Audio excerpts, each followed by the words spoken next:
एक ससुर का क्रोध। आज फिर बेटे ने धक्का दे दिया था। घर में उस वक्त कोई ना था।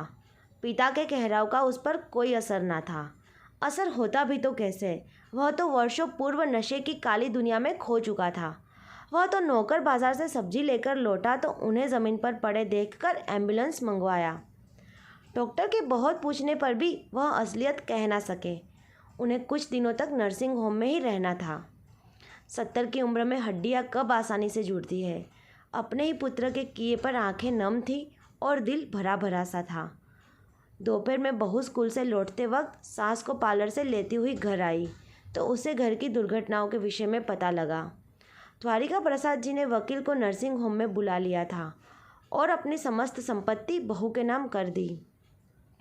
इस बात का पता लगते ही धर्मपत्नी आशा जी आग बबूला हो उठी थी। मेरे जीते जी इस सारी संपत्ति का मालिकाना हक बहू को देने का मतलब, हम बूढ़े और कमज़ोर हो गए। विकास हमसे सारी संपत्ति जब्त कर बर्बाद कर देता। बहू के नाम पर कर दिया, कम से कम पोते पोतियों की पढ़ाई लिखाई सही तरीके से चलेगी। यह सब तो मैं अपने हाथों ही करवा देती। तुम क्या करवाती जो आज तक उसे सुधार तक ना सकी।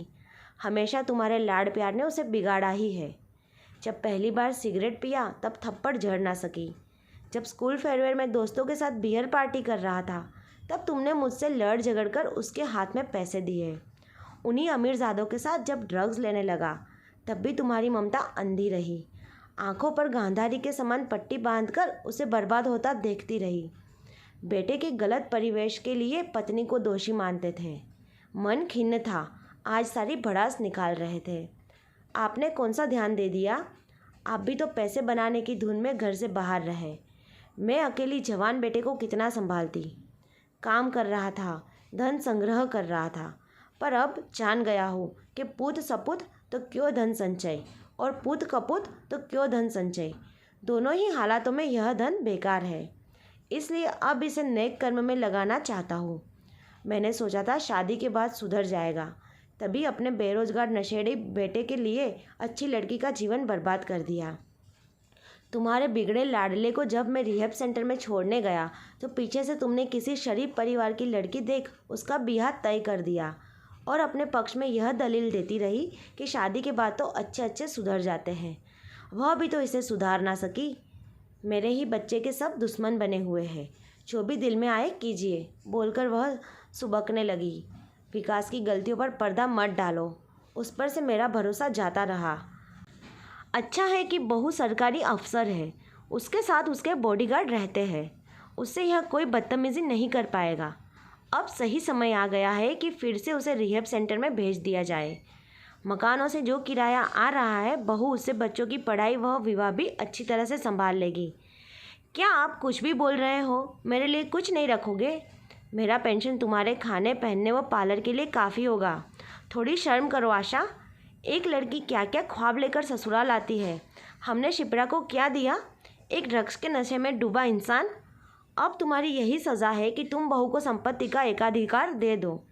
क्रोध से आशा जी तिल मिला उठी और तड़ाक कर कर उन्होंने बहू पर हाथ उठा दिया। सभी सन्न रह गए। एक बार तो बहू को विश्वास भी नहीं हुआ कि ये हाथ उस पर उठे थे। चुपचाप कमरे से निकल सरकारी आवास पर जाने के लिए सामान पैक करने लगी।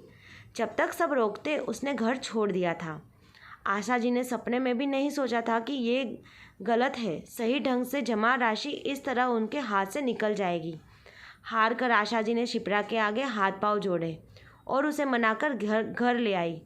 बेटे के अंदर भी बहू के लिए सम्मान था, क्योंकि जेब खर्च भी देने लगी थी।